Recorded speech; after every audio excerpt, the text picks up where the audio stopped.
You wake up. The sun hasn't even fully cleared the horizon, but your hand is already moving. It's an instinct. Within 5 seconds of opening your eyes, you reach for it. Your phone.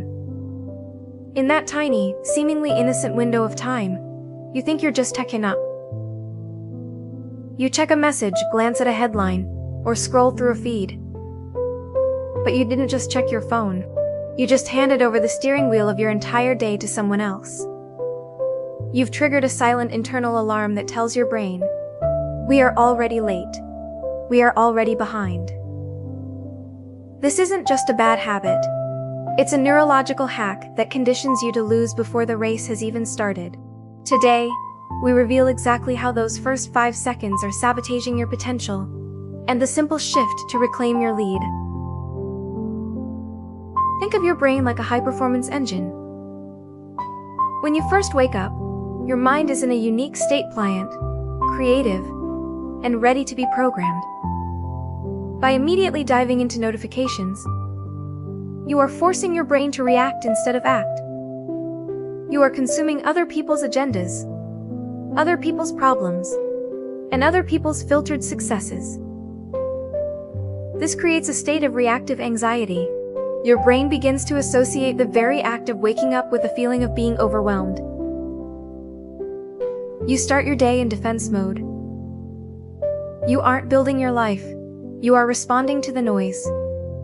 This is why no matter how much coffee you drink or how many to-do lists you write, you feel like you're constantly chasing a ghost. You've trained your mind to believe that the world is faster than you are. Why is it so hard to stop? Because those first 5 seconds provide a cheap, artificial hit of dopamine. Checking that red notification dot feels like a win, but it's a counterfeit one. It's like eating a bowl of sugar for breakfast. You get a spike, but the crash is inevitable. By 10 a.m., your brain is already looking for the next hit. Your ability to focus on deep, meaningful work is gone because you've conditioned yourself to thrive on micro-distractions. You feel behind because your brain is literally waiting for the next interruption instead of moving toward your goals. You are living in a state of fractured attention, and in 2026, attention is the only real currency you have left. If you can't control the first 5 seconds, you can't control the next 16 hours. The fix isn't about willpower, it's about a buffer. To break the conditioning of being always behind, you need to protect the first 20 minutes of your day. This is the no-fly zone for your mind. During this window, your phone stays in another room. No news, no emails, no noise. This allows your brain to complete its natural startup sequence. Use this time for high-clarity tasks. Write down your primary objective, breathe, or simply sit in the silence.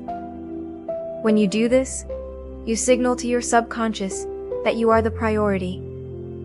You are the one setting the pace. When you finally do check your phone after 20 minutes, you aren't a victim of the information. You are a commander reviewing a report. You'll notice the anxiety of being behind starts to evaporate because you've already won the most important battle of the day. The battle for your focus. Most people will watch this and think, "I'll try that tomorrow." But trying is just another way of staying behind. The conditioning is deep, and the world is designed to keep you reactive. If you want to stop feeling like you're losing a race you didn't sign up for, you have to reclaim those first 5 seconds. Tomorrow morning, when the instinct hits, watch your hand reach for the phone and stop. Feel the urge, recognize the conditioning, and choose to wait. That small pause is where your freedom lives. You aren't behind because you lack talent or time. You are behind because you've been trained to be. It's time to change the programming. Welcome to the start of your actual life. I'll see you in the next revelation.